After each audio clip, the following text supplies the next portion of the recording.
Okay, let's try this again. Good afternoon, everybody. Top of the new year to everybody. I hope everybody has a healthy, happy, and hopefully prosperous new year. We will call this meeting to order, and I'd like to acknowledge traditional territory of the Dene and Cree from the Fort Nelson First Nation, as well as the Danizal Prophet River, and always recognizing the Métis Nation who live among us. So first thing, is we need to suspend the council procedure bylaw because we didn't give notice. There was no staff last week to give notice of this meeting, but thank goodness the word got out and we have some people here. So we need a resolution to waive the notice period. So moved by Councillor Enoch, second by Councillor Gerwing. Is there any discussion on that? Seeing none, all in favor? Opposed? That's carried unanimously. Thank you.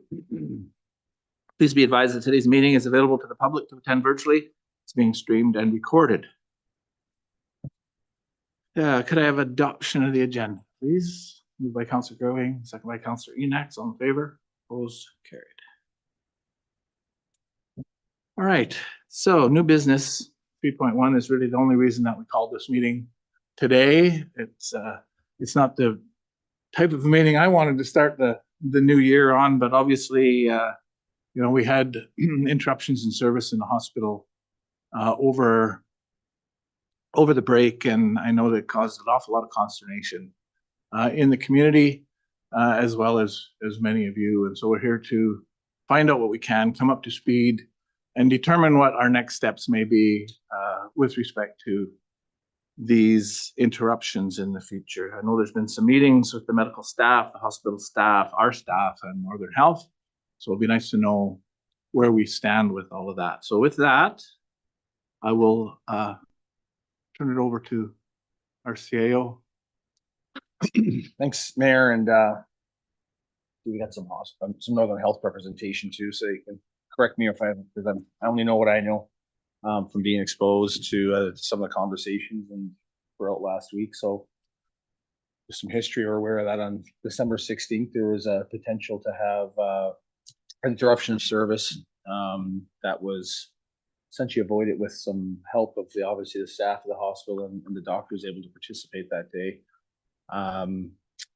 The challenges that's occurred, and again, I'm speaking of based on what I know from information that's been provided, but so like the best, if there's specific detail, we got Northern Health representation here today.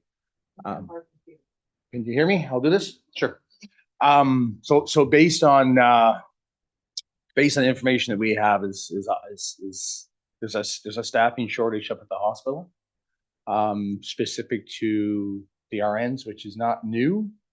But some of the challenges that's occurred is with the flu season, sick calls, time of year, it's created some challenges to maintain appropriate baseline staffing levels at the hospital to be able to maintain a service specific to the ER, to the emergency department. On the 26th, there was, from what I understand, a sick call that occurred, and the staffing complement, the processes that Northern Health follows.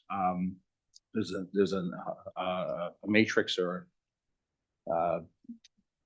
a mapping process that outlines how to get to kind of an end result to make that decision. At the end of the day, weren't able to find replacement or if someone to fill in, they reach out to other sites in Northern Health. This is not just unique to us. It's across the board for Northern Health in the province. So on the 26th, unfortunately, there was a service interruption that was communicated to us, communicated to council, was communicated to community, where the hospital is not able to provide emergency department services, which means there's a diversion that occurs in the nearest open facility, which in this case was Fort St. John. There was a meeting on Thursday at noon that was that staff we were invited to join with the doctors and the nurses at Northern Health representation. Very well facilitated meeting to discuss the situation, potential risks moving forward. The bottom line is there's a shortage, and the staff have been doing everything in their power, from the information and from the discussions that I can see anyway, to avoid a diversion at the hospital. And I think, based on those discussions Thursday, where that team is up there right now, it's unsustainable to maintain that level of effort to try to keep the hospital open based on the staffing levels and the challenges there. And a lot of the discussion ended up revolving around, if you go back a week ago or a couple of weeks ago, when you heard the word diversion, or the doctors heard the word diversion, it was absolutely not. That's not happening. But at the same time, you can't wave a magic wand and have an RN appear. And from where I sit and what I saw and the conversations I've had, there definitely seems to be a very high level of effort put in to try to maintain the staffing levels up there. But we had, different consequences, but we have similar issues at the pool. When you look at, if there's a vacancy and you can't fill the vacancy, you can't fill the vacancy. And so the discussions on Thursday, started to revolve around, the amount of efforts that have occurred in the past to avoid diversion. Not that there was a level of acceptance, but acknowledgement that if it does occur, how do you help mitigate that? And that's where a lot of the discussions occurred, and also discussion on thinking outside the box around what can be done to potentially either avoid it or mitigate the impacts of diversion or service interruptions. And that's where a lot of discussion came in, where doctors, there was four local doctors, I think, that attended. Does that sound right? I think Dr. Mustard, Hadding, Lupu, and Johnson. Yeah. And then 5 nurses were there. And a lot of that discussion, really what I saw from my end is I really feel for the staff trying to do what they can to maintain that facility, to keep it open, basically, to baseline services. And it, some of them look defeated in terms of just having to have the need to go into that diversion piece, but at the same time, acknowledging the fact that their health and the inability to work so many shifts in a row to keep that facility open is not sustainable. And the doctors admitted the same thing in terms of what the expectations of them. So this currently, we're, from my perspective, looking at where we're looking at right now, the facility is there's some long-term, obviously, activities and actions that I think need to occur to see what options are to potentially look at staffing levels and a nursing shortage. It's not just local, it's globally or nationally for sure. We've seen that. And also, what are some of the things, because we are truly unique in terms of our location. So if that needs to occur at the hospital, how do you mitigate the impacts and the consequences of that? Because there's a provincial mechanism when you look at the patient transfer network, the system of ECHS to get patients out of here. The challenges to get patients out of here from an emergency perspective, even just down the highway. There's a lot of differences, frankly, and that discussion occurred last week around diverting Chetwynd to Port St. John or Dawson or one of those hospitals compared to our location and the challenges. We are different given our remote rural location. And what are some options and opportunities to help mitigate that? And that was part of those discussions on Thursday also. And we're having a follow-up meeting tomorrow at noon. There's some actions did come out of last week's meeting. And there's a follow-up meeting tomorrow, which includes the various agencies and whatnot, to discuss, as was decided or discussed and agreed upon, that more communication and more meetings were important to continue the flow of communication and get the right people to the table to discuss mitigating impacts. Are we allowed to speak? That's it.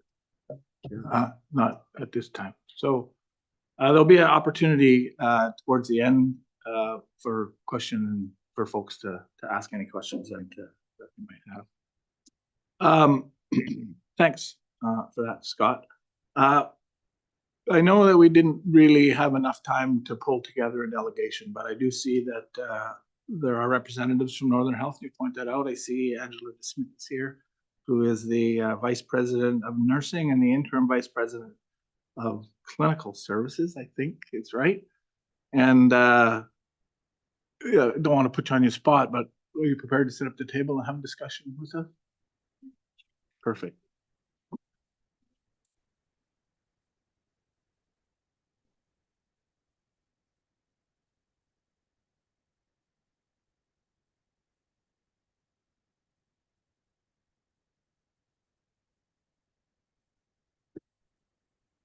Thank you, Angela. And as I said, I didn't want to put you on the spot, but you've heard Scott. Is there anything else that you'd like to provide or add with respect to information on sort of where we got to?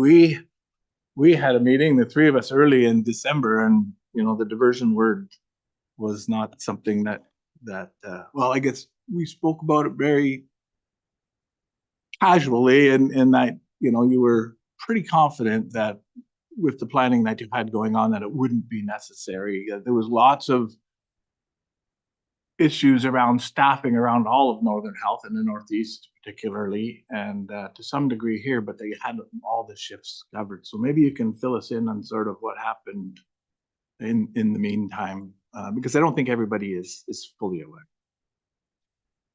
Yeah, thank you for allowing me an opportunity to speak. As noted, did meet with the mayor and Councillor Gerwing at the beginning of December when I was up here for a couple of weeks at that time. And at that time, the shifts had been covered. They weren't at our full, what we call as baseline staffing, which is 2 registered nurses, 24 hours a day. And the key component here is ensuring that we have an emergency room skilled nurse that can work.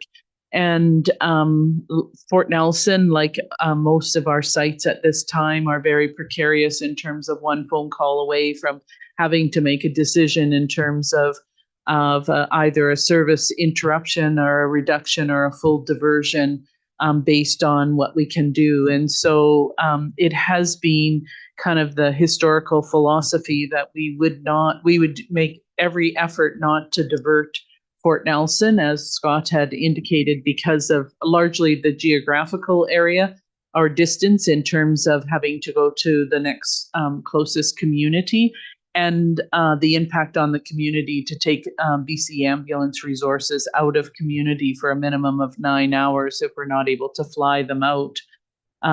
This is a time of year as well that we experience less agency nurses, and we rely heavily on agency nurses.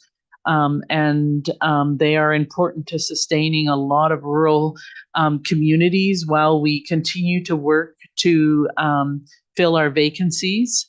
Right now, our registered nurse vacancies are sitting at 50%. Our LPN positions are fully filled, from what I understand, and same with our care aide.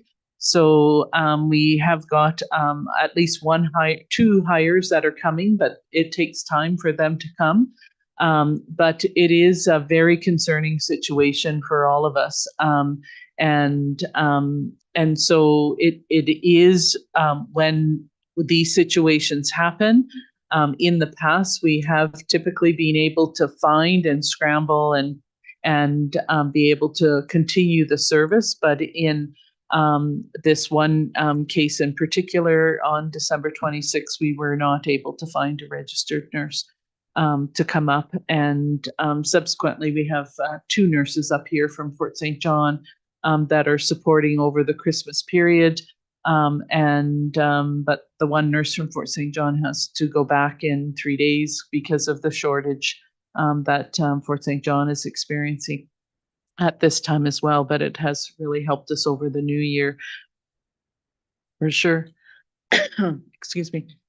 Anything else? Okay, thanks for bringing us up to speed with that. Does council have any questions of Scott or Angela?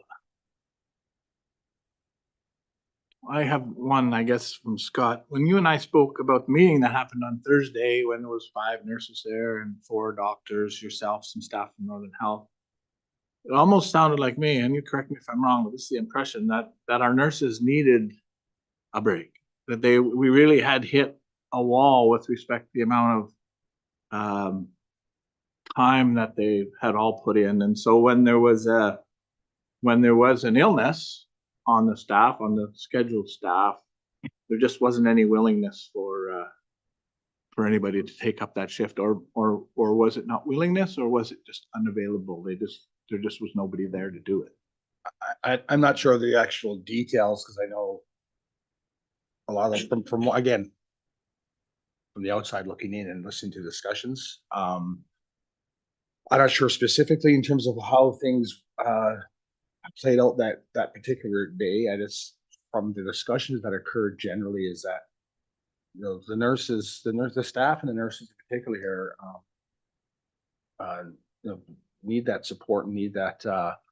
The discussions were around the fact that they were starting to hit a wall. That's the words that were being used that day, and you can see it on their faces. You can see the burden that they have, and the staff. That staff is worn up there to keep that hospital open, because obviously the last thing you want to have occur is diversion, or a service interruption. But listening to some of the length of shifts or the amount of shifts that staff put in, or even that evening when diversion did occur, nurses staying over, because you just don't shut it off like a light switch and not have people in emergency sitting there. They're staying over even that evening, because you got that duty of care, and also that responsibility that they hold, right? So, from being exposed to these discussions with that group, it seemed to be, and it was discussed, is that it's always the focus was on preventing diversion, and the piece they're at now is how do you, again, I don't use the word accept, but how do you acknowledge that if there is another option needs to occur, so you can support that staff, and then a lot of the focus that day was on how to mitigate what those impacts and discussions, right? But definitely from my position, listening to the discussion, there's been an awful lot of effort put in to keep that facility open, to keep the base. I don't know if the word's proper in terms of baseline, but to keep the required services to keep that ER open. There's been a lot that's occurred, and the nursing complement up there has definitely been wearing the brunt of a lot of that, because that's where the shortage is right now. Okay. Question for Angela. What were the patient outcomes during the diversion? Did anyone actually get diverted to a different hospital during that time? Yeah, thanks for the question. Just wanted to maybe go back to Mayor question in terms of, so there was 3 nurses out of community and 3 nurses that were sick. So that also impacted. And I really do not think that it was a lack of willingness, because the nurses have been willing and have demonstrated that over the last 6 months to even longer, in terms of wanting to come in and support their team and support the community in terms of working the additional shifts and the extended shifts in order to do that. It was a number of impacts that happened at the same time. In terms of, so there's 2 components. One is keeping the emergency department open, and the second one is being able to maintain inpatient care as well as multi-level care. So when we went on diversion, it was for the emergency department. And so we were working to bolster to make sure that we, at a minimum, would be able to maintain our inpatients within hospital, as well as multi-level care, and not having to send all of them out if we could have. But I mean, something to that degree usually takes anywhere from 48 hours to 36 hours to orchestrate if you're sending that many patients out. So we had a very critically care patient that was in facility at the time. Fortunately, they had come in early enough during the day, and the PTN, or the patient transfer network, was activated. Weather was a contributing factor. They were supposed to land quite a bit earlier than they did. but it was icy, but fortunately they were able to land around, I think it was about 5:30. And so we still did have the Emerge critical nurse that was working on that day. Then we had the critical care team that was able to come up and manage that patient along with the physician, and be able to successfully transfer that patient out. It was difficult, but they were able to transfer that patient out. It did leave us with one patient that required RN care, mainly because they required certain IV medications that licensed practical nurses within their scope of practice are not able to monitor or administer. We had a conversation with physicians about either the need to switch that medication to an oral or IM, and the physicians decided to have a physician stay in the facility overnight in order for that patient to continue to have the IV medications that were required. We did have a number of individuals that did come to the main entrance of the hospital, and we did bring in extra support through one of the maintenance workers so that the nurses were able to attend to patients and not having to deal with the public. And he worked with the nursing staff, they had to, and he informed the patients coming to the entrance that emergency department wasn't open and that we could call 911 for them, but we could not provide any more services than that. And my understanding from talking with the maintenance worker this morning that the community members were quite upset about it, but there did not seem to be any negative outcomes, fortunately, as a result of it. Can I answer your question, Councilor Rowe? Okay, so back to the question I was asking, and I just want to clarify my own question with respect to lack of willingness. It is not a general lack of willingness that I was speaking about there. It was mixed with that they're up against the wall, and so if they're just not willing to come in because they're so tired because they've been working for so long. So please don't take it that I felt that they were not willing to work. Sometimes you need to do these things to protect the people that you have working, because if somebody's just overtired, they're not doing themselves any good or the patients any good. So I'm just really trying to understand, the root of this, and you helped me with that by saying that there was 3 out of the community and 3 that were off sick as well. So, 6 out of a nursing staff that's already sort of just at verge. So I guess what I was trying to get at was, is this an overall numbers? Do we have the correct numbers of FTEs, I guess, to staff that hospital properly, or do we need to lobby, for more positions there? Getting that a position is one thing, actually filling it is something else. But, do you have enough positions, I guess, to staff that hospital fully if you were able to actually fill all positions? Thanks for the question. I think, so with the recent British Columbia Nurses Union collective agreement, there was a memorandum of understanding with the province to look at nurse-patient ratios. So that'll be a key work element coming up here this year, with an anticipation that by June, all of the facilities and all of the units will be reviewed in terms of how many nurses, which include registered nurses and licensed practical nurses, that you need for a type of service or a type of bed. So based on the preliminary numbers, Fort Nelson seems to be within that catchment of what they are defining as a med-surg or a general unit bed. The outlayer of Fort Nelson, along with a lot of rural facilities, is the component of the emergency department with that, as well as the multi-level care.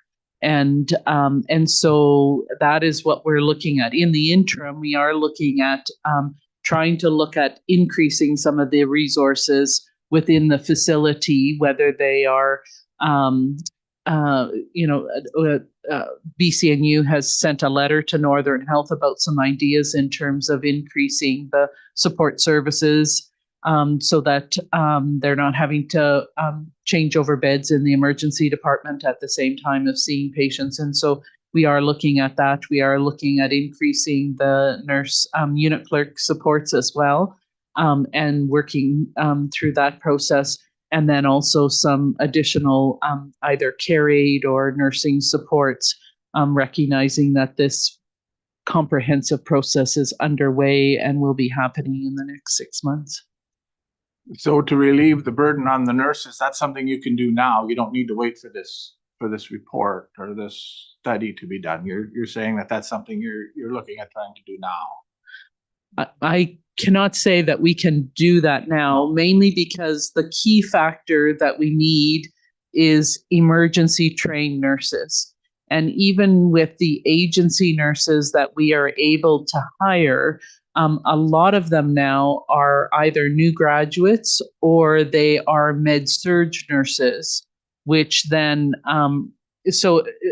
they get an extra nurse to work with them on the unit versus potentially one registered nurse working with licensed practical nurses and care aides instead of 2 registered nurses. But they're not at the same level as they used to be. When we used to contract agency nurses, they were well experienced, they were senior nurses, most of them had emerge or other qualifications.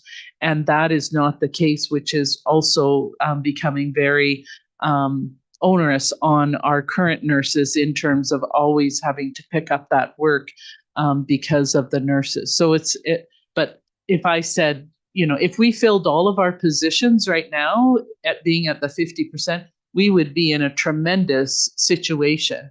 But I do not foresee that happening within the next 6 months to a year. We're going into our largest recruitment period because most of the nursing schools graduate in April, and we're already into those schools, because if we're not into them in November, let alone January, we are missing out.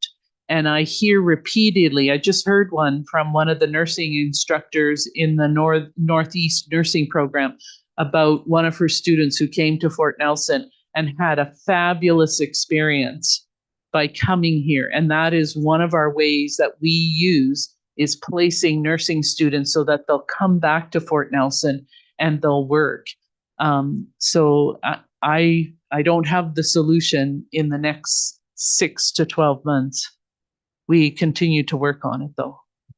So I guess one more question about the study, because studies can go either way. The study could show that you want more, or the study could show that you need less. But I think I heard you say that we're in the right zone, so we probably won't be going down, but potentially going up. Yeah, definitely. We will not be going down in the staffing numbers based on what I've seen preliminary, and more than likely it will be advocating to go up. So I want to go back to the interruption in service then, because I think my fear certainly is, and I suspect there's a fear in the community that this, because scheduling is a problem, because filling positions is difficult, that this will become a scheduled thing. It'll become something that's the norm, or is it's expected, and so therefore we can just plan for it, and we're having difficulties. Well, we'll just. I'm not saying that's what your thoughts are, but that's what my fear is, and I'm sure there are others.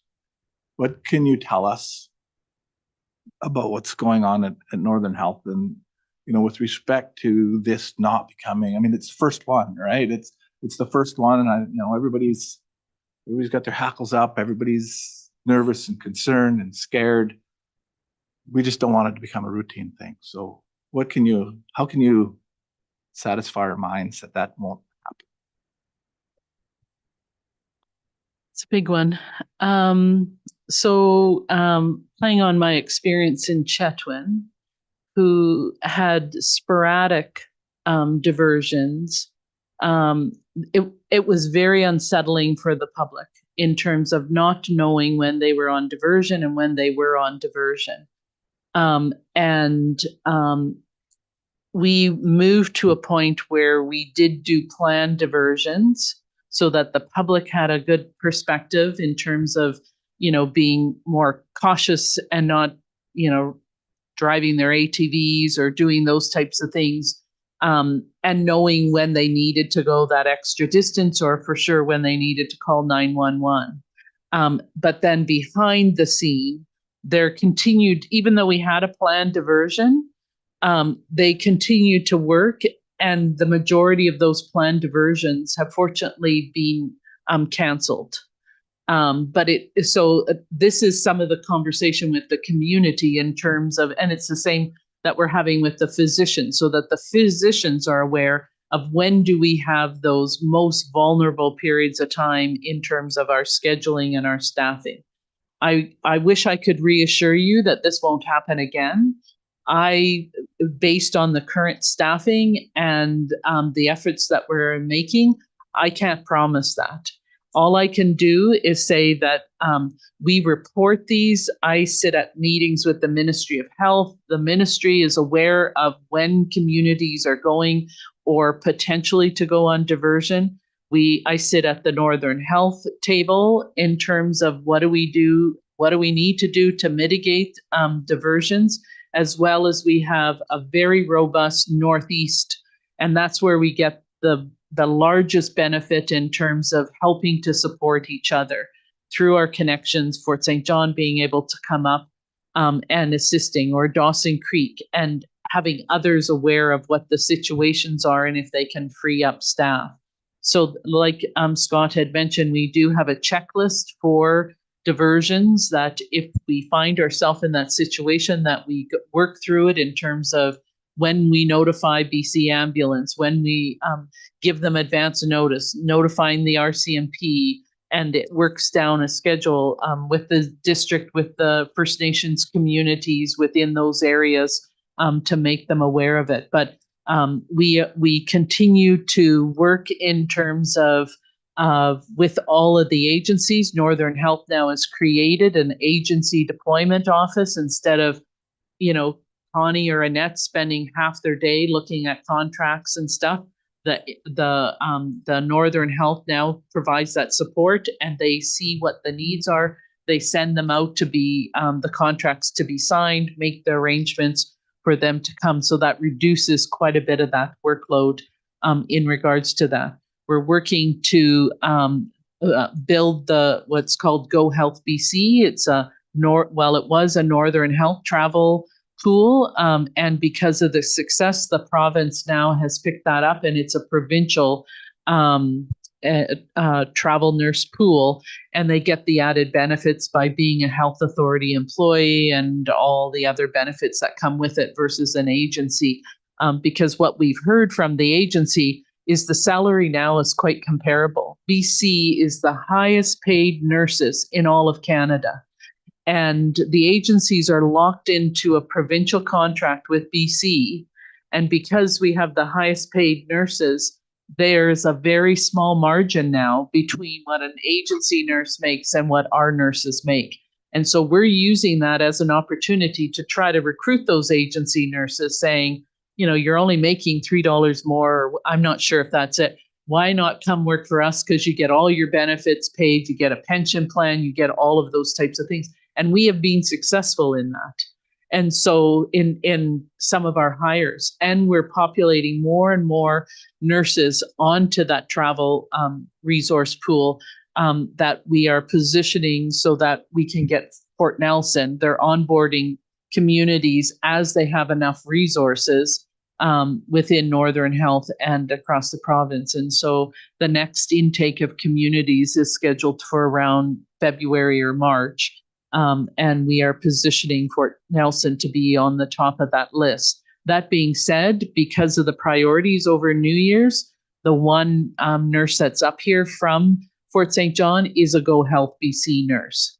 And so when we put out the call, they escalate, they juggle, they see what they can do. And and then I talk to the director of care in Fort St. John to see what her staffing was to be able to release that nurse to come up to Fort St. John or Fort Nelson to work for the 3 days that she's working here. Thank you. So I see I hear and I understand you've got a lot of processes in place to try to prevent diversions or service interruptions from happening generally, because they've been happening in so many other places in Northern Health. I think I heard you say and recognize that we're a little different than Chetwynd, right? With respect to the distances involved and over the break, I was in conversation, I forget with who, then, somebody said, well, diversions are kind of a normal thing anymore. We've had to divert from Smithers to Prince George, and that's 4 hours, whatever it is. But there's many communities between Smithers and Prince George that an ambulance attendant could stop to, and if they needed assistance, there's nothing between here and Fort St. John. So it's different. And I just don't wonder if there's an opportunity to do something that goes a little bit further than sort of what you're doing, declaring it a system emergency or something that would put or allow us, I suppose, to look at different opportunities and think outside the box a little bit. And I guess one of the things I'm thinking about, and you correct me if I'm wrong on this, but I understand from our staff that the ambulance attendants, they did a yeoman's job, and including all the way up to their managers. One of them came to the community on the 26th, I think, to help out with that. But they requested from us a place that they could take a patient if they had to wait for a plane to come and pick them up. And it just doesn't seem right to me that they wouldn't just be able to take them to the hospital. And so, I guess I'm trying to understand what it is. Obviously, it's some kind of policy that prevents the emergency medical, the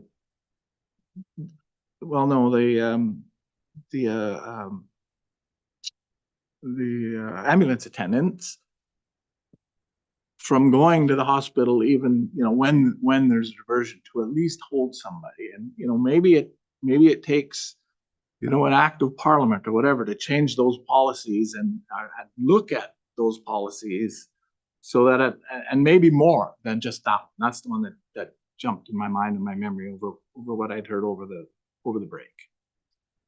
What can be done, I guess, to try to sort through some of those things? Because that kind of a policy, if it's correct, you can correct me if I'm wrong, but if it's correct, just doesn't seem that they wouldn't be able to use the hospital to hold somebody if they were waiting for a plane to come from wherever it needs to come from. So following the December 16th diversion that fortunately was canceled, we had 2 debriefings that were attended by physicians and nurses, and we also had BC EHS there. We had Northern Health patient transfer flow office representatives, risk, a number of individuals, and similarly after on the December 26th debriefing. And there was a couple of things specific to that were raised. Northern Health has actually invited BC Ambulance to come into our facility and work with us and support our staff, especially when there is a shortage. But I think it is a higher level conversation because what we heard from BC EHS was that they are not allowed, they can come in if we need an extra set of hands to do CPR, but they cannot just come into the building to help or to be there in the event that somebody presents to the facility. They cited a number of reasons in terms of the union, the policy, workers' comp, that they're still trying.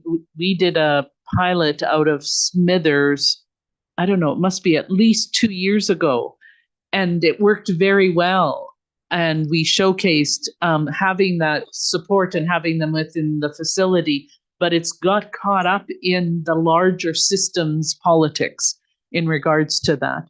There was recognition at those meetings, those debriefing meetings, that there needs to be a middle ground, because up until now, Northern Health has really recommended that it is either a full diversion or you're not on diversion. And what the physicians were advocating for is what we call as a CTAS 1 and 2. So that's the Canadian triage acuity score. So when you come into hospital, the nurse will do a 30-second to a minute assessment of you. Why did you come? They'll do some vital signs and determine based on that who needs to be seen first. So you might have been there an hour ago, but somebody comes in and needs to be seen right away based on that assessment, and helps to triage for the physicians in terms of who they need to see. And so the 1s and 2s are like life, limb, threatened organ, heart attacks, strokes, those individuals, as compared to the 4s and 5s, which are largely office patients. We have a physician that's up here now just finishing up his clinical. Then he moves on to Tumbler Ridge. And that's what he says. I'm very surprised at how many 4s and 5s that you have presenting to the emergency department when you have now 5 physicians in your community, because, and that's another thing, we talk about nurses, but one of the things that one of the physicians shared with us is when they're on call for the weekend, they're on call for 72 hours. So they take an entire weekend in order to then have the next 3 weekends off, right?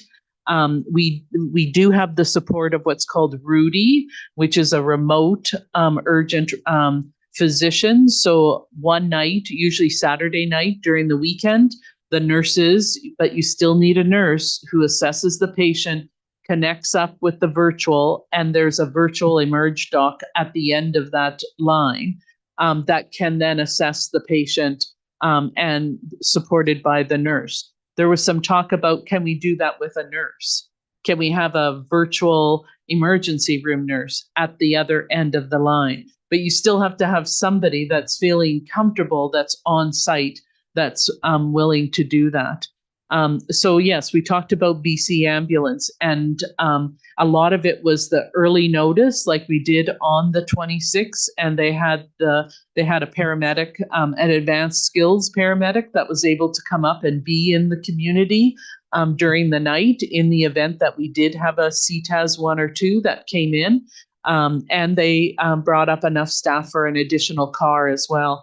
And we gave them notice about at least a week prior to that these were the chunks of time that we were most worried about in Fort Nelson, so that they could beef up their staff. And they had let us know that they were able to put on an extra car during this period of time, and will continue to do that as the vacancies come up. So there's those types of things. There's, I've been at this council table lots of times talking about Villers Air and how we use air support. I understand now that some of the paramedics have advanced training that would be able, because we can't send a nurse with them because we don't have the nurse. But they could take, instead of a low acuity, a higher acuity patient. So I don't know why BC Ambulance is, and PTN is not using that accepted Villers Air as much as they can be. That's a bigger conversation as well. And so those are some of the things that we had talked about at the meeting. I can't remember if there was a lot of ideas that came out of it that we are pursuing and following up in terms of what are the other alternatives. So do we just have it for 1s and 2s and we have somebody at the door that they turn away the office, I have an earache or I've had a cold for the last 3 days, and, can you come back in the morning, those types of things, as compared to the real emergent patients that then we can try to address and get them sent out so that there isn't any adverse outcomes. Okay. Anybody else? I feel like I've been gobbling up all the time. Go ahead, Councillor. Just one final question for me. There's certain things we've done at the municipality, such as our activities towards recruitment and retention. Is there anything that we can do as a municipality to help the situation or prevent it from happening? Is there anything that we can do? Well, I think this regional district has been showcased across the province in terms of its work already with hiring a recruiter and the incentive and the retention packages that we have. We share them. We're close to finally getting our first lab tech in 2.5, almost 3 years because of the substantial incentive package that is offered both by the district as well as complemented by what we're offering through Northern Health for those very difficult to fill positions. I don't know if you're familiar. The province has a 60 recommendation strategy plan that's out there where they are aggressively, they've increased the number of nursing seats. We ended up getting the Northeast program as part of that in terms of Prince George through UNBC has now additional nursing seats, as well as other health providers, lab, x-ray, physio, those types of things. The incentive packages, retention, Fort Nelson, along with the other 5 communities in the Northeast, have been the longest serving in terms of getting a quarterly retention incentive. Now they're looking at other rural communities in regards to that. So we've had that for over 2 years in this community, and it's not 10,000, but I think it's around $1,200 every quarter based on full-time work. It's about casuals don't get it. It's about getting more people to work regular hours and bringing them back into the workforce as a retention incentive. We're working on childcare. We're trying to look at some of those other optics, but from the district's perspective, nothing comes to mind as an additional support at this time. Councilor Growing, please. Thank you so much, Angela. I so appreciate you being here, and I wasn't expecting it. So I had really hoped that this meeting could share with all of council and consequently our community as to, what led up to it. There's so many concerns. People are justifiably scared. So in no way do I want you to feel that you're being put on the spot. So I just wanted to let you know how much I appreciate you coming in to speak with us. So I had a couple of concerns. It's just like, was there on-site Northern Health leadership at the hospital when this was all being decided? So no, there was not on-site leadership. We were virtually supporting the site at the time that this work was undertaken. Thank you. So just to follow up on that, then I won't ask for your opinion, but is there a commitment that there will be on-site leadership on an ongoing basis at the hospital? Because I understand that somebody has been brought in to provide on-site leadership. So in the absence of our HSA, and I don't want to, I don't know if she's coming back or I don't know, but, and I don't need to know, but is there a commitment from Northern Health that there will be ongoing on-site leadership at the Fort Nelson General Hospital to help us mitigate through all of this challenges? Yeah, so I'm the on-site leadership in terms of, and that's why I've been coming up and filling because once again, we have one leader. Mm-hmm. That's it, right? And that's what small communities do. We have Annette Wager, who is the Health Services Administrator, and then we have Connie Gagnon, who's the nurse manager that is at the facility as well. We have a vacancy for a Northern Health team lead in community. And that vacancy has been there since she started her maternity leave, and probably won't be filled for another 6 months. These positions as well are very, very difficult to fill. I can't guarantee anything because I am leaving my current position as the Northeast Chief Operating Officer. And so the new Northeast change of title to a Senior Operating Officer will have to take these things into consideration. I can't commit that individual to, oh yes, Angela said that this is what would happen. I've always had a commitment that when the HSA has taken vacation time and been out of community, that I've always enjoyed coming up here, and I like coming up to the community and being on site and meeting the staff and talking with them as well as community members. And we'll continue to encourage that through the new Northeast Senior Operating Officer. But yeah, I can't say that what your comment, Councillor Gerwing, in terms of the leadership that we have brought up here. So the Northeast does have like a project team that we are able to support the sites through these really complex issues. And so Viva Swanson has come up. She had come up in October when I'd come up the previous time, and had worked and really started to hone in on staffing and opportunities and ways to improve that.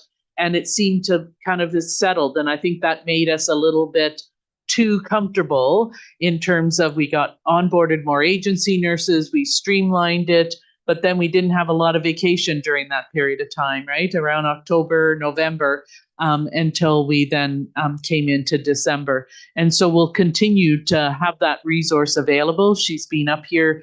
This is her going on to her second week, and she's working in terms of what are the NH solutions and what are the Fort Nelson solutions, and having some of the tabletops in terms of, okay, if this does need to happen again, these are the people that need to be contacted. This is what needs to happen in a more fluid system than just going through the template, but making it specific to Fort Nelson.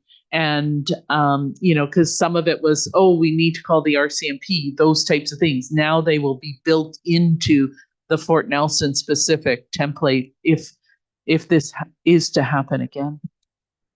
Thank you. Hopefully not. One more comment. Can I get some more information on this pilot project that was done where the paramedics came into the hospitals? Can I get some information on that? Because that was the one thing that I took out of all of this. It's just like I could not, and I still cannot wrap my head around the fact that a paramedic can triage me in my home and decide whether I need to be medevaced out or not, but they can't do that in the hospital. So, and I mean, I'm not looking to you for answers because I know, you probably feel the same way as I do, but I think that is something that as council that we can get our hooks into and start asking those questions. And so that study would be really, really helpful if you can point me in the right direction, or not study, so the pilot project, if you could point me in the right direction to find that, I would be most interested in that. Yeah, I'll try to find that. I think it was some of the derivative for the community paramedic program, right? And I think they went that way versus into the hospital in terms of more work out in the community. But I'll try to track down that pilot. Thank you. I mean, I think everybody can agree that given our unique geographic location, diversion 4 hours away to a hospital that maybe has room for us or maybe doesn't, and also having to bring up paramedics and extra cars, and all of those people then had to give up of their Christmas vacation on very short notice too. There just has to be, I think, we need to be looked at, and I know that you get this as a little bit more unique in when we are on diversion, what that actually means. And to hear that people were greeted at the hospital doors by a maintenance worker, I think that you said, I think that that's great that we didn't utilize the few nurses that we had to do that. But, in my mind, it could have been a paramedic, right? That could triage and say, no, you can wait, or no, you can't wait. If we're short of nurses, why can't we utilize the resources that we have in this community? And if it's just a political thing or a policy thing, or that's something that as council that we can work towards, maybe making some changes in that area. So thank you again. So I had a couple more that came up while we were, a question about the agency nurses. How much influence do you have, or does Northern have, with respect to which ones come and the experience that they have when they come? I mean, beggars can't be choosers, I guess, but maybe there is some ability under the circumstance to have some influence over the qualifications that a nurse has when they come here. Yes, so each site submits what is the roles and responsibility is of the agency nurse that they're wanting to hire. So some are just specific to emerge or ICU or maternity. For Fort Nelson, it is a generalist nurse that can do both med-surg and the emergency department. Then we do receive their resumes. And as I said, most of their resumes do not contain experience for emerge. But we do have an opportunity to say, no, we don't want that nurse to come to Fort Nelson. We have had a couple situations where they don't have the experience and the knowledge and skills, and we've kind of said they may not be appropriate to come back here. So we have the nurse leader over at the hospital has full control over that in terms of, oh, you've just sent us this person. But some of it is, we'll give them a try, see how they work, because we don't have any other offers at this time. And they may work out very well in our situation. It makes some sense that agency nurse, you know, when there's potential, I guess, for nurses to be out of the community, sickness is something you can't plan for, right? I get that. But when they're, you know, nurses get that opportunity to have vacation too, and they'll leave the community, and maybe, you know, making sure that somebody who has that emergency experience is hired is probably a good thing. The next thing I wanted to know is that you made a comment about one of the doctors saying that he was surprised to see how many, I think you called it level 4 and 5 triage patients are presenting themselves to our emergency. Mm-hmm. Do you have a communication department that's working on that with the public, education to the public, to help really explain to the public the burden that they're putting on the emergency department? Like, is there some education opportunity, I guess, that we can assist with to educate our public with respect to who's going to emergency and for what reasons, which also potentially helps to relieve the burden on our staff? Yeah, so Northern Health does have a formal communication plan.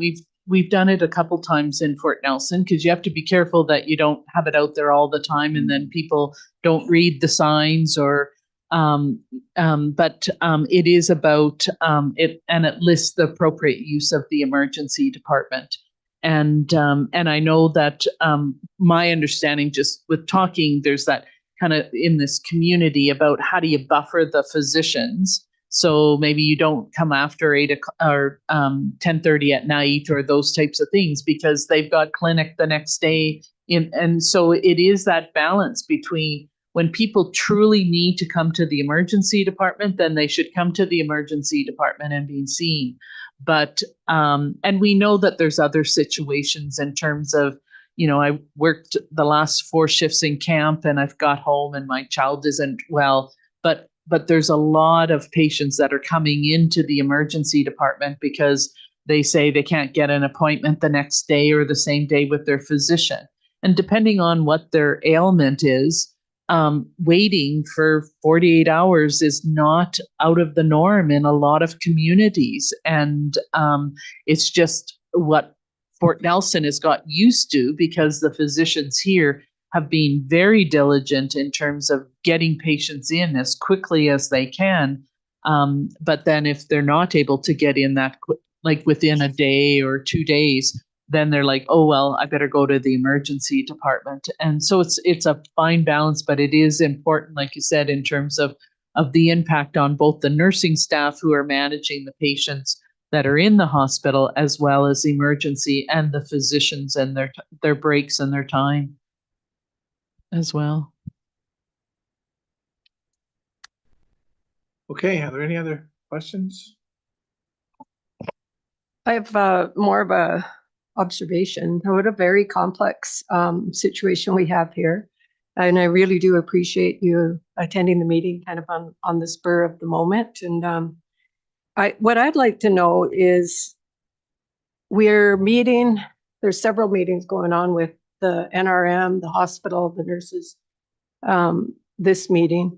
Who's collecting all the data to identify what's happening and the risks and the barriers that we're challenged with? And do we have like a 3-6-9-month strategy that we're working towards to present to who? Ministry of Health, or who are we gathering this information for? And what's the expected outcome? Because some of the things that I'm hearing here is if we're at 50% for our RNs and we actually really need ER nurses, what is the action plan for that? Are we, I know we're doing retention, but how are we going to fill that other 50%? And in a perfect world, have we looked at what our staffing issues are, how our hospital would operate if it was perfectly staffed and you know, everything was all aligned? What does that strategic action plan look like, and how long is it going to take to get there? What I don't want to do is just meet today, continue to meet, and in a year be talking about the same thing. The other issue with the 4 and 5 CTAZs, have we looked at hiring a nurse practitioner who could, most of the time, a lot of the time, when people go in because they can't get in to see a doctor, they need a prescription.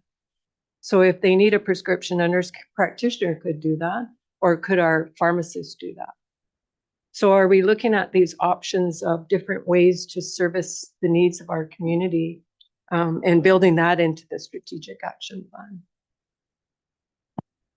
Wow, that was a really big question, but a very good question. So we have been taking the information from all of the debriefings that we have, and we're going to collate it into an action plan, of which we're already starting to, Vive has already started to work on some of the strategies that have come out of a couple of the meetings, and then we'll have it out, and so that we can include that information, like you were talking, that we now have 2 nurses that up at the hospital that are taking the specialty education for emergency department. So we're trying to increase the skill level. There's been some talk, some facilities have licensed practical nurses working in their emergency, and they provide additional training. So those are some of the ideas that came up, and then we will need to plot them into the 3, the 6, and the 12-month based on what we already have for a plan.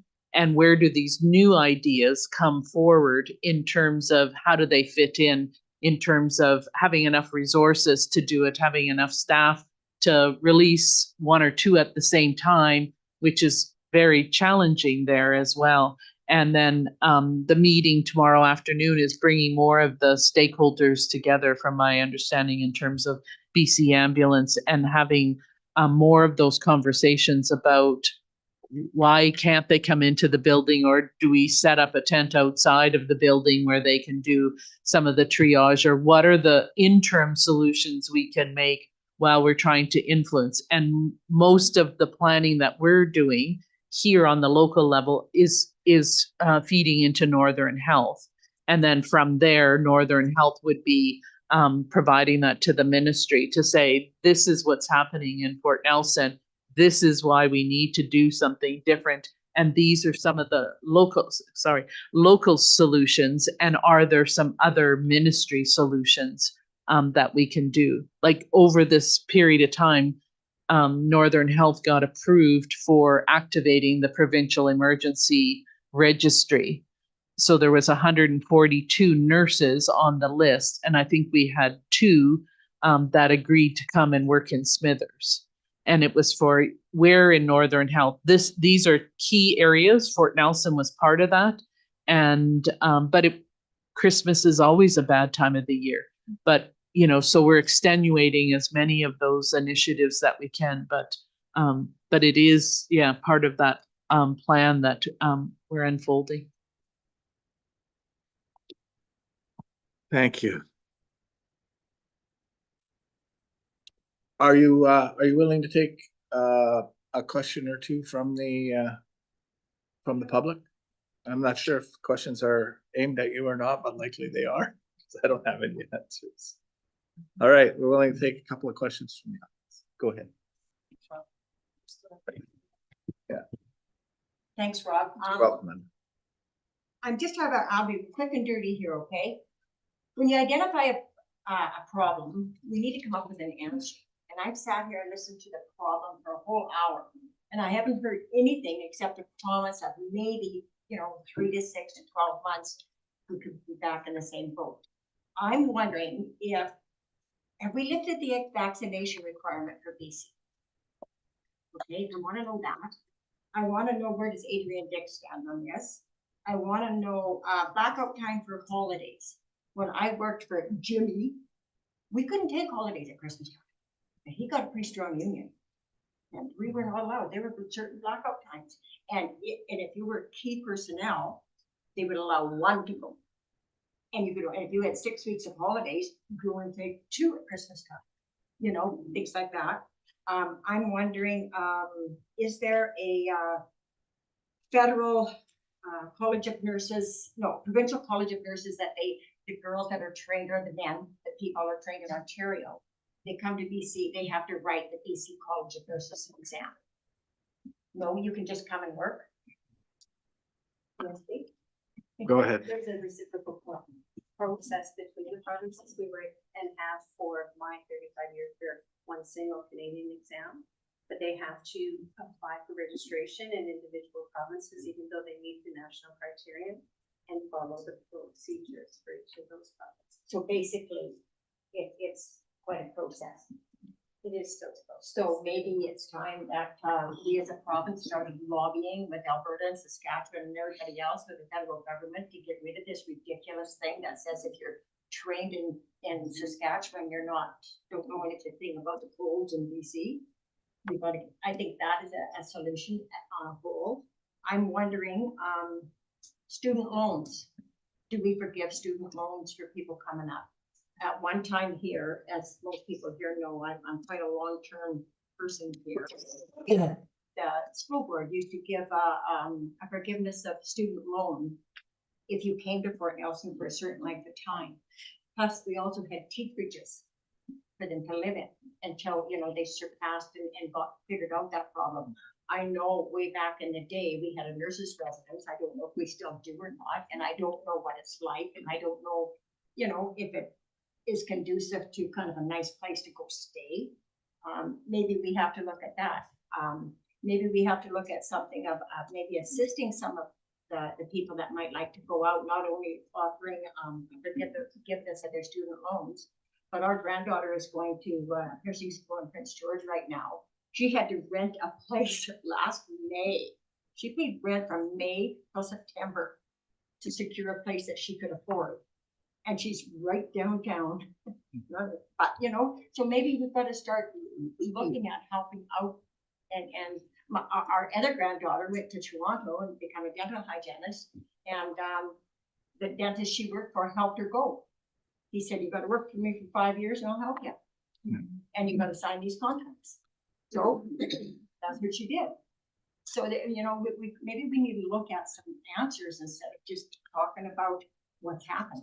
Yeah, Linda, thanks for your comments. I mean, those comments are things that are being recognized provincially and nationally as problems in the overall system, right? There's nothing that we're going to be able to do to answer those things, though I understand that those things speak to the overall issue of hiring more people, right? And getting at those people. But those are systemic problems that people have been working on for a long time. There's no way that we're going to be able to talk about provincial vaccination programs or certification programs. That's not going to help us right now with the fact that our hospital potentially is going on diversion. You don't think that, bringing pressure on Adrian Dix to lift vaccination is a lot, whether we agree with it or not. And I'm a vaccinator. I believe in vaccination, but they don't even test you at the clinic now for it. Yeah. So if you can get a meeting with Adrian Dix to have a discussion with him, then all the power to you. Well, This we're- council's, I'm not in a debate here, Linda, right? But this council's been trying to get a meeting with Minister Dix for 5 years, longer than I've been the mayor, that's for sure. And for, I don't know if as long as you've been on a council, but which is a long time.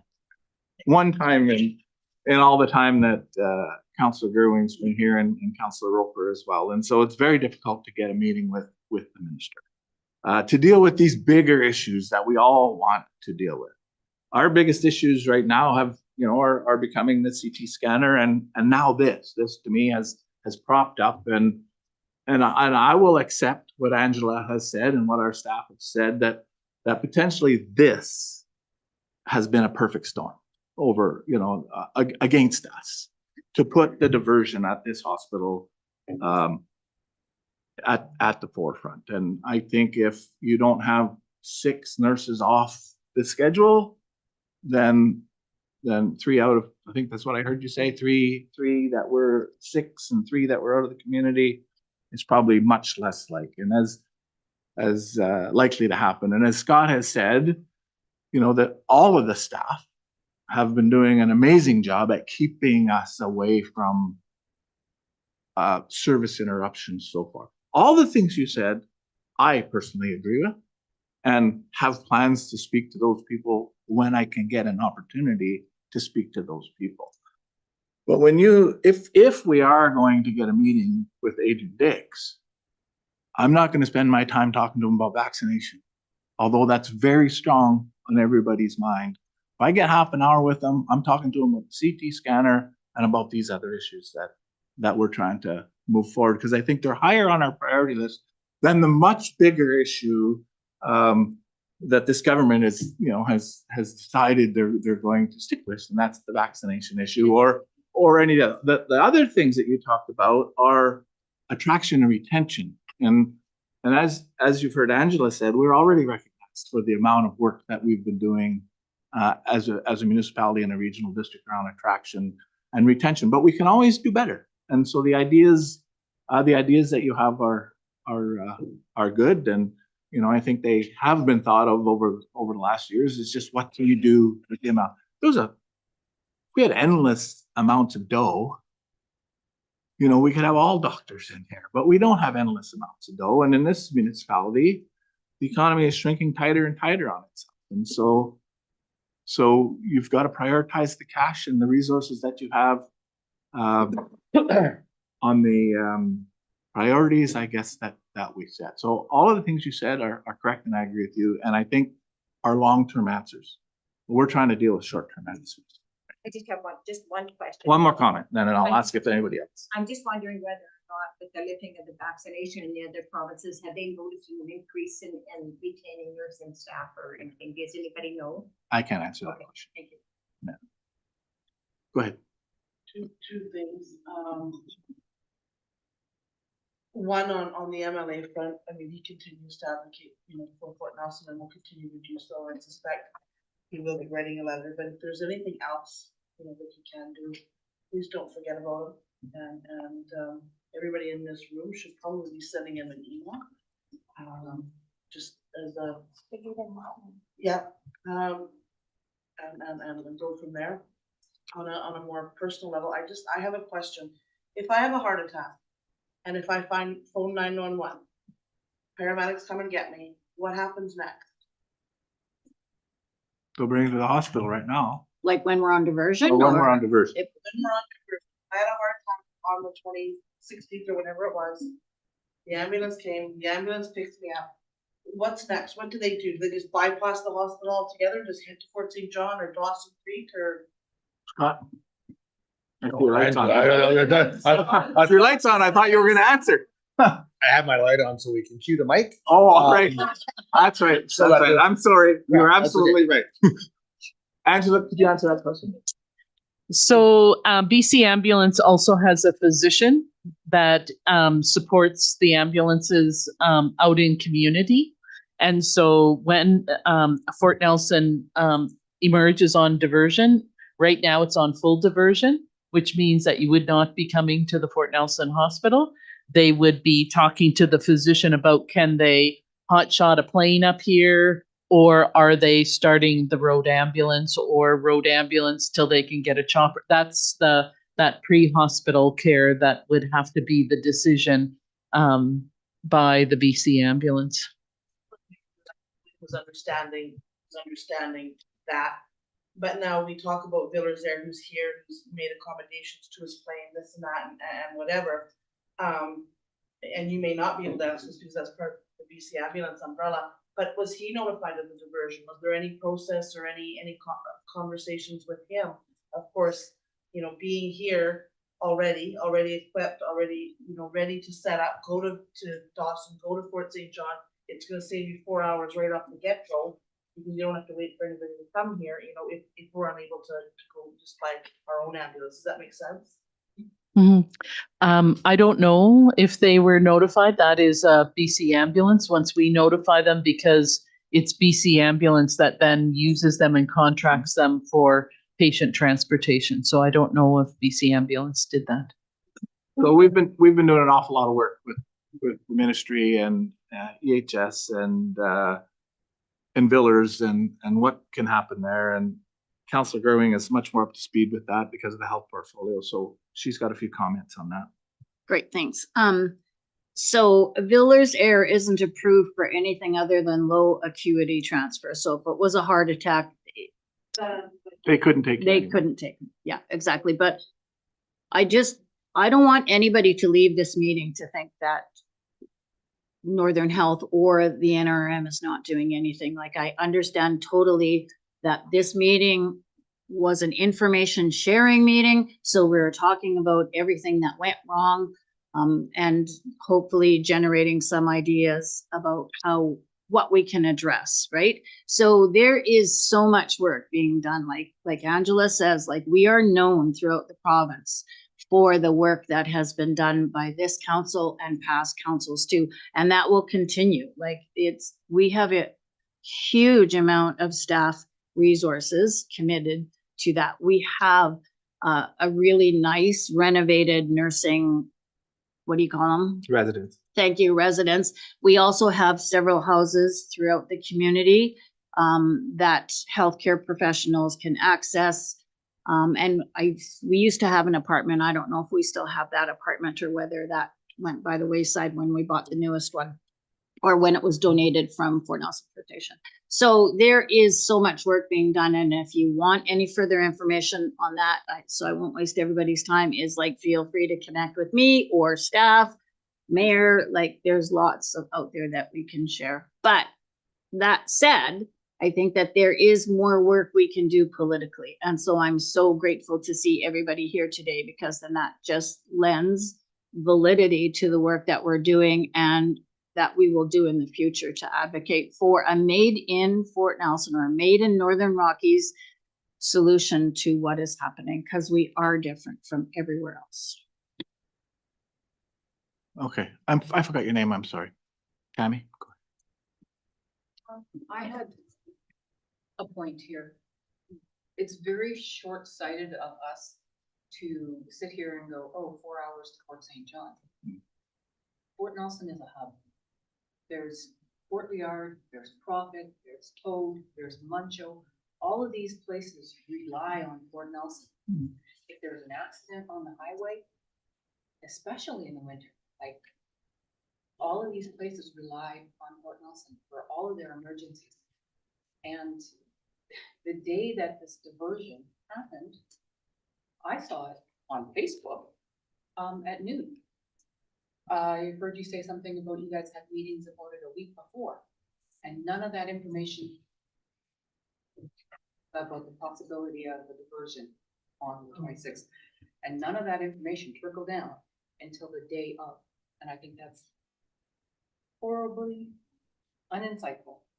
And because Fort Nelson is a hub for that kind of stuff, along with other things, that information should have been out there and to the outlying communities, because there's a lot of people that aren't on social media, and none of that filtered down to us. So I think if there there's one takeaway that I could ask you to take away, is that that information is publicized the best ways that you can to get that information out there before, oh geez, we're not gonna be open tonight. Sorry about your luck.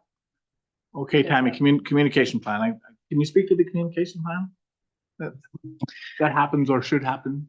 Yeah, so Northern Health as a organization of the Ministry of Health, all of our communication has to be approved by the Ministry of Health when it goes out.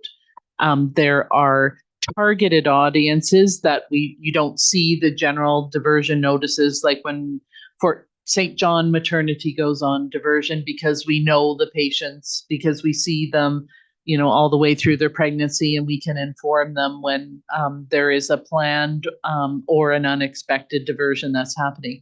Emergency is quite a bit different, largely because it is an unknown population. Nobody knows when they're going to have a heart attack or they're going to have a stroke, those types of things.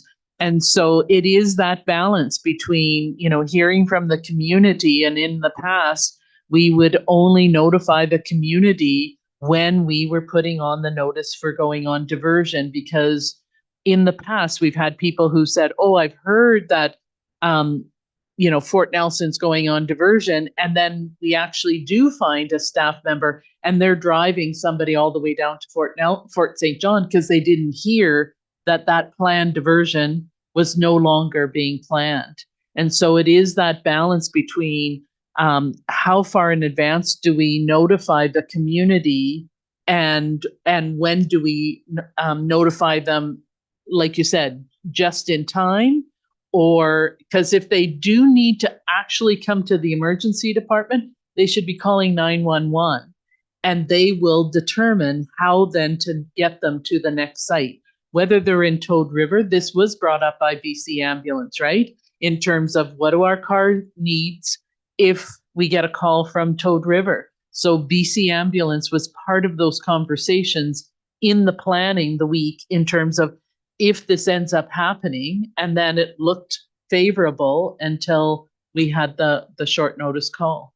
And we are very fragile. Every single day, I can say that we are fragile, right? Because of the limited staffing.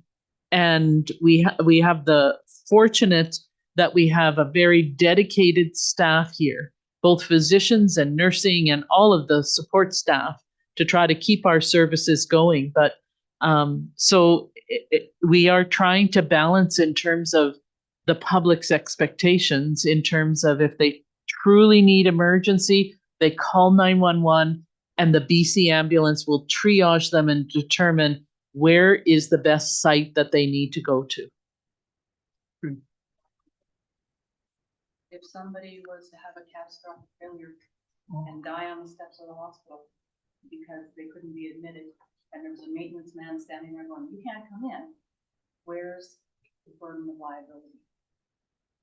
Well, whose shoulders does that fit on? Because it's not, we're talking in hypotheticals right now. But when it hits your family and you have a family member in dire straits and somebody at the hospital is closing the door saying, you can't come here, go to the ambulance bay. Mm. Whose shoulders does that liability fall? Yeah, that is the call to 911 to be triaged to determine how best to care for that individual who is in that urgent or emergent situation. So you're saying don't present yourself at the hospital. You're saying call 911. Essentially, that's what you're saying. Yeah, when there's a diversion, it is you call 911. That's what 911 is. That's what they're supposed to be doing, right? Is they are the because Drive to Fort St. John, your nearest hospital. No, they're no, No, they they're not. won't. No, they're not. Okay. Yeah. I don't want to ever have to test that. Well, neither does anybody else. Thank you for the question, Stan. Viva? Thank you, bud. The most development advisor for the Northeast. And I've been here since Wednesday, both with the leadership hat on as well as practicing my registered nurse skills.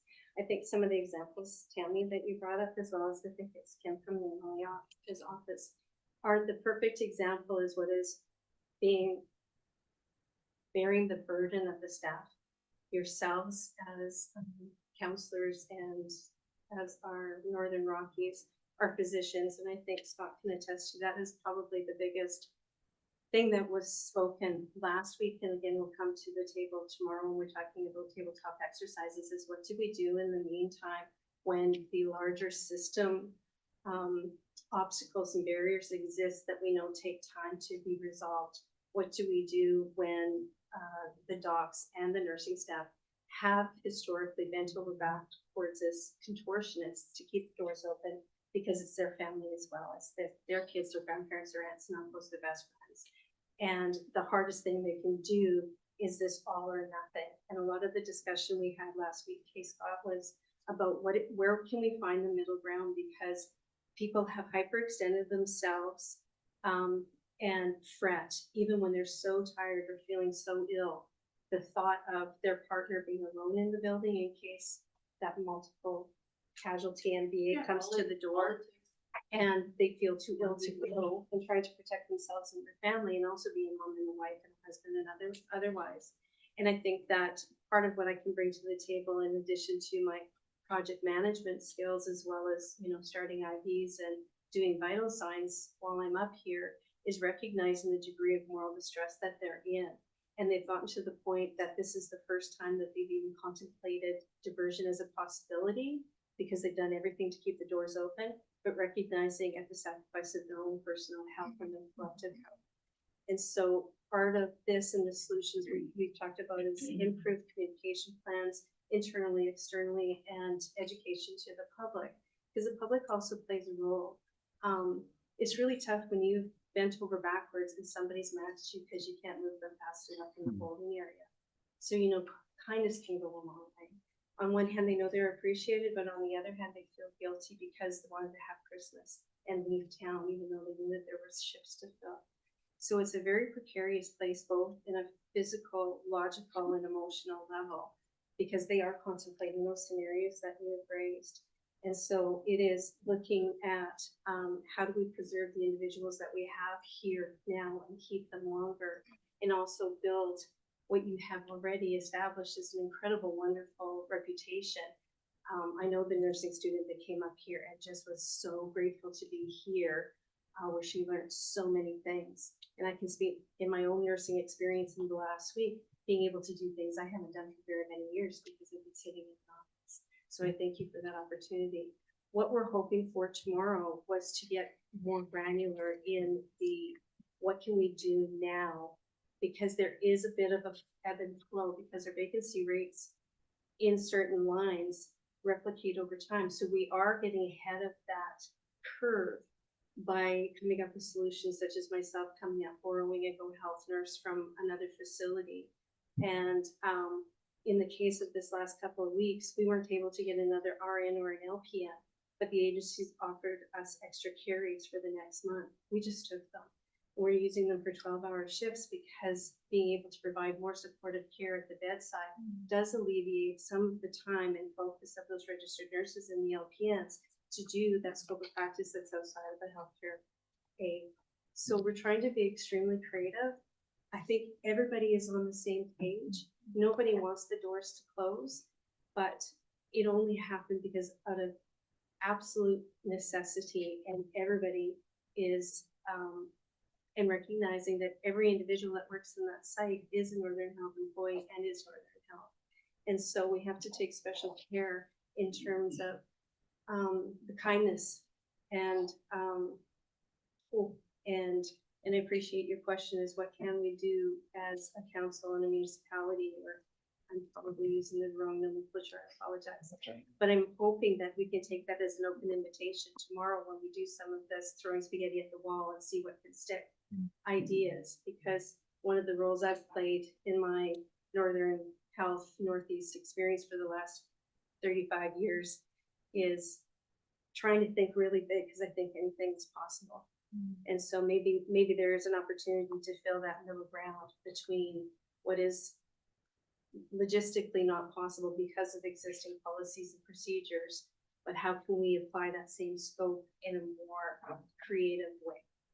And so I thank you for the opportunity to speak, and I really want you to hear that your nurses and your physicians are advocating and just trying to figure out how to fill that gap. Thank you. Thanks, Viva, for that, and, you know, really helping us to understand how the staff up there are thinking in the limited amount of time that you've been here anyways. Good. Anybody else at the table? Oh, okay. I'm gonna take 2 more questions. The ambulance can bring the person, whatever, to the hospital, but they can't go in. Then you went further, as far as I'm concerned, very bad idea. Set up a tent outside, treat them out there, whatever. That doesn't make a bit of sense to me. So I guess I'll speak to that, and because it's the question that I had asked earlier, just with a little different focus on it, and that's the idea of the 2 agencies working hand in hand when this happens, and I think Angela was pretty clear that there needs to be a higher level conversation with EHS to understand what that looks like, because it's not all just on Northern Health. It's BCEHS and what their policies and rules and union will allow them to do. We're not the first ones that this has happened to, but I think we're certainly the furthest away from where this can happen, and responding to it, not from where it can happen. So, you know, that's certainly one of the things that I see that we can do as a council. And remember, we're not responsible for any of the healthcare system. But if we don't do something, it impacts the residents that we're responsible for. So it does behoove us to do something. And it's extremely frustrating to be expected to do something that you have no actual control over. But we know a few people in a few places, and we'll talk to them about the things and that we've talked about today and other things that we're doing. And certainly that one, if we're on diversion and we're waiting for a plane, does EHS have to keep somebody in the back of the ambulance while they're waiting for a plane to get here, if that's what it takes? Or is there some other way that we can deal with that? Whatever the barriers are, we have to determine what the barriers are, and then we have to determine what the options are too. And I think that's what Councillor Gerwing is looking at when she's looking at this pilot program and understanding what happened over in Smithers. So can we fix it tomorrow? No, we can't fix it tomorrow, Harry, but we'll certainly work toward. And we had hospital board here. Yeah. These were pretty darn good. Yeah. Northern Health took over, and I've been here 55 years. Everything's gone, not just downhill, it's gone off the cliff. Yeah. Thank you. Yeah. Yeah, there were 57, I think, local health authorities back in the day, and I sat on the one in Fort St. John, and I agree with you that I think when they amalgamated everything, it helped to some degree, but I think that experiment has run its course, and I think we just, it's too big. Some of these health authorities are just too big, and they don't have the ability to really look after the residents, and I think there's a lot of people who think like that, and I've said that out loud to lots of different people, so everybody knows that's been my position. I don't know your name, I'm sorry. Hi, Bonnie, go ahead. Are nurses' working hours limited by their collective agreement? And what I mean by this, if I was Eager Beaver and I saw available shifts, could I sign up for as many as I want to? I can answer that we are working far past what our collective agreement states that we can, because we're volunteering for. Okay, so you can. Yeah, and there are fatigue policies, and they can't do this. Right. Okay. And they are, because we do. So, and there was one question that was asked, and I cut Linda off with respect to scheduling at holidays and how many nurses are allowed to be gone, you know, by policy or by collective agreement at any particular time. I know that's scheduled, so and it's pretty minutia, I know, but I think there was a question with respect to that, scheduling vacation time when you're limited. Yeah, so according to the collective agreement, staff need to put in their annual vacation requests by, I think, that's right, like November. Yeah, Work back. And your vacation is filled that way, so the employer has approximately the entire year to plan ahead for any vacation. yeah. So, There's no time. so the only surprises is that you're approving vacation a year out when you don't know if somebody's going off on maternity leave, somebody's leaving the community. And we do have numbers based on how many nurses you have, that one can be off at a time. And so it depends on how many nurses you have working on a unit, whether one can be off per shift or one can be off per day. But some of the challenges is that we also want to support the nurses. And sometimes, you know, it's like, you've given Sally the time off, but my daughter now is getting married at the same time, but I don't have the seniority, so I don't get the time off. Right. And so then we do make some leniences because it is about their work-life balance as well. And so, and at times we do encounter difficult situations, whether it's during the summer, because this is one of the greatest places to be during the summer, and being able to get outside and being active and those types of things, that so we do try to balance that for sure. Thank you. Some of us really like it here in the winter time too. Yeah. Just say it. Follow-up questions, last question. My daughter had an incident on the 26th. We're new to the area, so we don't know all the lines of communication. I'm on the way to White Horse, and she contacted me and asked me what she should do. And I told her, call 811, find out what you should do. She basically stepped on a rusty nail. So 811 informed her she needed a tetanus shot after receiving all her information. Informed her she needed a tetanus shot and she needed to go to the hospital to get it. She was in touch with the hospital and they told her absolutely you don't come here. And told her go to the clinic or call the clinic and make an appointment. Well, you know the clinic's not open, it's not a drop-in clinic. So the time she did get an appointment, they told her to come in yesterday between 10 and 12, which was a holiday. But anyway, that's the appointment they gave her. They were closed. So the hospital, the clinic, the 811 need to be more in sync with each other. So here it is, how many days later, when really you should have a tetanus shot within 48 hours. So hopefully she's lucky enough that she's not going to have a tetanus issue. So today she wobbles back to work full time. She doesn't have an appointment. She is told not to go to the hospital for that issue. So what's she gonna do? Wait another week for an appointment? So that's the situation she's in right now. And I know it's minor, it's not a heart attack, it's not a stroke, it's not a car accident, but tetanus can be serious if you actually get it. Yeah. So here's your.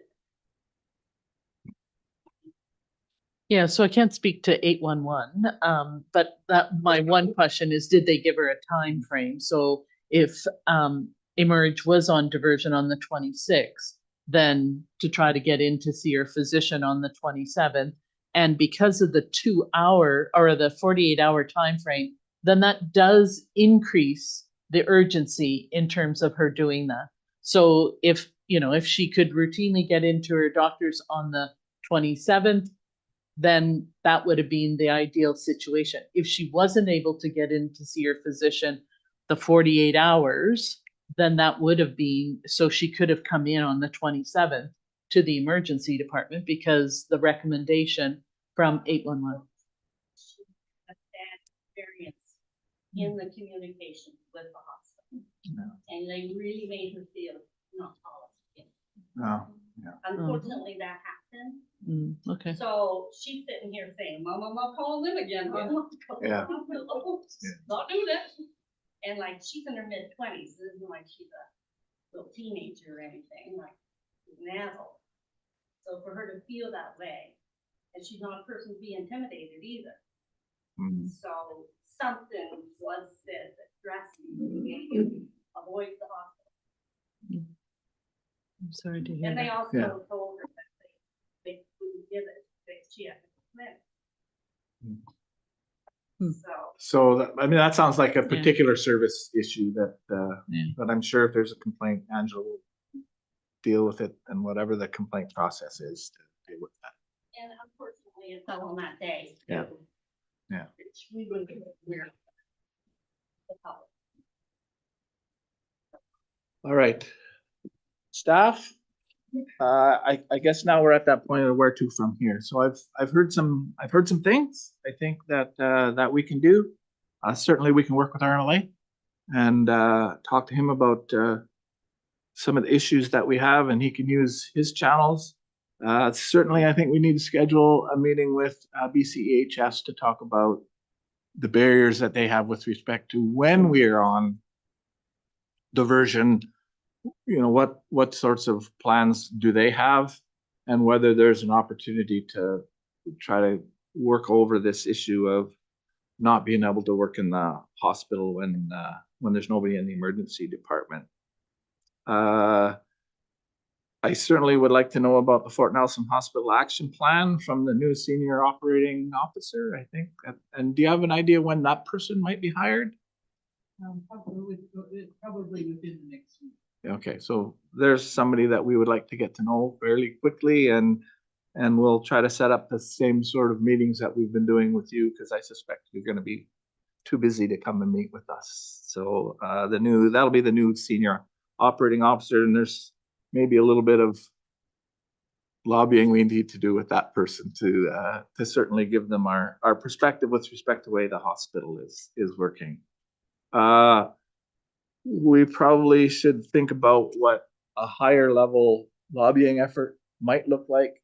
I know we already have on the books a lobbying effort to, if the Minister Dix won't meet with us, then perhaps the Secretary Rice will meet with us. And now we've got at least a couple of things to speak with her about. And if she's willing to meet with us, then we'll be able to hopefully impress upon her to impress upon the minister that we'd like to meet and talk about some of these issues in an overall manner. I'm pretty satisfied that this was, not that I'm the judge of it all, but certainly as mayor, I'm comfortable that our staff and the staff at Northern Health and at our hospital have done what's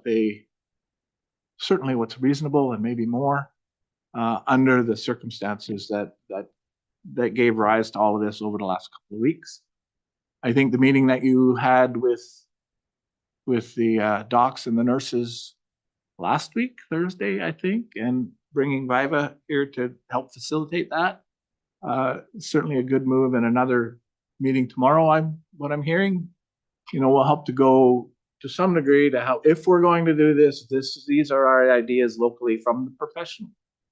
We're lay people, we're not professionals. If the professionals are at the table trying to figure out what to do about this moving forward, because it is our first time, hopefully they'll have some good ideas, and certainly they'll be more knowledgeable and educated together because they're sitting and talking to each other. So I'm pretty comfortable that on a day-to-day basis that our community is being looked after. And those are my thoughts, and I'm certainly willing to hear anybody else's. Councillor Gerwing? Yeah, I just didn't want to lose track of the pilot project for Smithers, right? And so whether that's Angela that can get us that information or staff, if I think that would be a great lobbying effort on our behalf. And I also don't want to lose track of continuing, because we have been working very diligently to try to get Villers to be utilized more for, 5 years now. So I think we need to continue down that road as well. So just didn't want to lose track of those two pieces. Anybody else?